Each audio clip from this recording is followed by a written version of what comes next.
داستان پسر و درخت.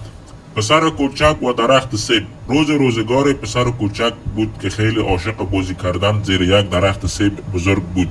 او هر روز می آمد از درخت بالا می رفت، سیب می چید، روی شاخه ها تاب می خورد و در سایه درخت می خوابید. درخت سیب هم از بودن پسر خیلی خوشحال بود. سالها گذشت، پسر بزرگ شد و کمتر به دیدن درخت آمد. یک روز پسر برگشت، درخت گفت بیا بازی کنیم. پسر گفت دیگر بچه نیستم که بازی کنم، پول میخواهم.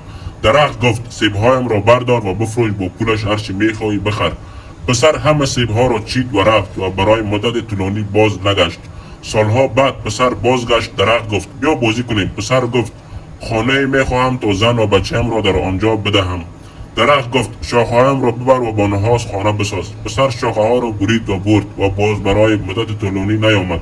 وقتی مرد برگشت خیلی پیر شده بود. درخت به اندوه گفت دیگر چیزی ندارم به تو بدهم، نه سیب، نه شاخه، نه سایه.